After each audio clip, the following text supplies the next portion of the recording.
will Sie alle ganz herzlich heute in der Bundespressekonferenz begrüßen zu einer Stellungnahme zur aktuellen Lage im Iran. Ich begrüße dazu Reza Pahlavi und ich begrüße Herrn Forsyth, der ihn als Sprecher begleitet. Lassen Sie mich als kurze Vorbemerkung sagen, dass uns als Bundespressekonferenz sehr bewusst ist, dass diese Einladung an Herrn Pahlavi zu vielfachen Debatten und Diskussionen geführt hat. Wir haben Herrn Pahlavi in den letzten Monaten als gewichtige Stimme innerhalb der iranischen Opposition wahrgenommen, und in diesem Sinne haben wir ihn heute auch in die Bundespressekonferenz eingeladen. Die Bundespressekonferenz steht als regierungs- und parteiunabhängige Organisation von Journalistinnen und Journalisten für den konstruktiven und sachlichen Dialog mit verschiedenen Positionen. Wir verstehen uns als gelebte Demokratie und Pressefreiheit und finden gerade deshalb, dass auch die Bundespressekonferenz heute dafür ein geeigneter Ort ist, diesen Austausch vorzunehmen. Das heißt selbstverständlich nicht, dass wir uns mit den Positionen unserer Gäste dann auch gemein machen. Dazu vielen Dank. Wir kommen jetzt zu einem Eingangsstatement von Herrn Pahlavi, dann kommen wir zu den Fragen. Wir haben bis 11 Uhr Zeit. Herr Pahlavi. Thank you very much. Members of the press, ladies and gentlemen, good morning. Today I am here before you to speak of the war that has gone unnoticed by too many. A war against the Iranian people by an occupying regime. It is a war that has been going on for 47 years, a war in which the regime just slaughtered 40,000 civilians, and a war in which there is no ceasefire. After years of repression, in January, millions of Iranians rose up. Tens of thousands died, but they did not die for a nuclear deal. They did not die for reform and more of the same. They died for freedom and to reclaim their country. The international media speak of the latest twists and turns of so-called diplomacy, ceasefires, negotiations, deals, but ignores the facts on the ground. A generational revolt, the most profound uprising in Iran since 1979. Uniting all Iranians across each of our 31 provinces and in more than 450 cities, and yes, even elements within the state apparatus itself. When legitimacy dies, power begins to crumble. As Chancellor Merz declared, if a regime can only hold onto power through sheer violence and terror against its own population, its days are numbered. The question is not whether change will come. Change is on the way. The real question is how many Iranians will lose their lives while the community of Western democracies continue to merely watch.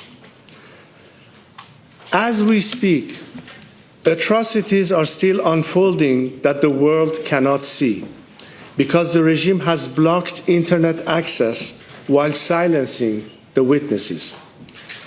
Its operatives hunted wounded protesters in hospitals and executed them in cold blood. Bodies were collected by dump trucks. Families searched through rows of unmarked body bags. 40,000. The number is too large to comprehend, too abstract. So let me tell you just one of their stories. Saleheh Akbari was a 38-year-old nurse during the January uprising. She and her husband, Ahmad Khodai, opened their home to wounded protesters, people too terrified to go to the hospitals because the regime was hunting them down.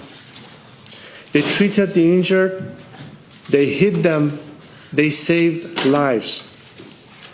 A few days later, regime agents stormed in. Saleheh threw herself between them and her husband. They shot her point blank in the heart, in front of him and their young child. She died in his arms. But then came the unspeakable. Agents who had recuperated her body raped her corpse, photographed the desecration, and sent the images to Ahmad as psychological torture. Broken by grief, he posted a final goodbye on Instagram and attempted to take his own life. Arya Ali Dost, 23 years old, wanted to pursue a career in real estate until the regime killed him in the January protests. His mother is here with us today.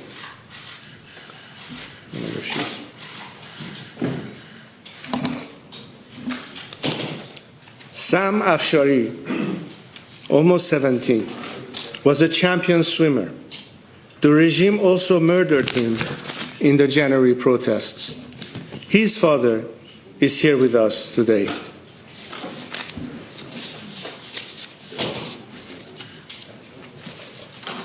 Mr. Afshari and Mrs. Ali Dost will be here with me after I take your questions, and I hope you will speak with them too. I urge you to listen to them. There are more. In the last 2 weeks, 19 political prisoners have been executed. So let me ask you, do any of you know their names? Have any of you written articles about them?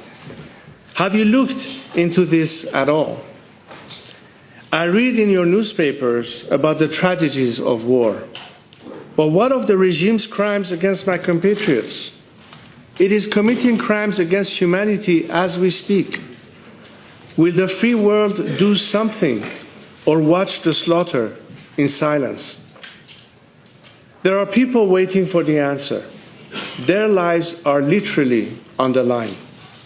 As we speak, 20 political prisoners have been sentenced to death and are awaiting execution. Do you know about them? Will you conduct investigation into their shame trials? Each of them is from the January 8th and 9th protests. These 20 people and millions more are waiting to see whether you care about their lives enough to do anything about it. Will you? I want to speak directly to the journalists in this room. The regime has maintained an internet blackout exceeding 1,200 hours, 8 weeks of enforced silence. The Iranian people cannot call their families, cannot document what is being done to them, cannot show the world the crimes committed in their streets. Meanwhile, regime officials appear freely on your networks, post on your platforms, and offer their version of events to your audiences, unchallenged, uncontested, unopposed. You are the only free press the Iranian people have right now. What you choose to cover and how you choose to cover it will determine whether the world sees this revolution clearly or through the fog the regime is deliberately generating. It can literally determine whether innocent people live or die. I am asking you, as journalists, as professionals who understand what a free press is for, to tell their stories. In Germany, you know all too well the danger of dehumanization. Do not allow Iranians to be dehumanized. They are people. They are brave people. They deserve for their story to be told.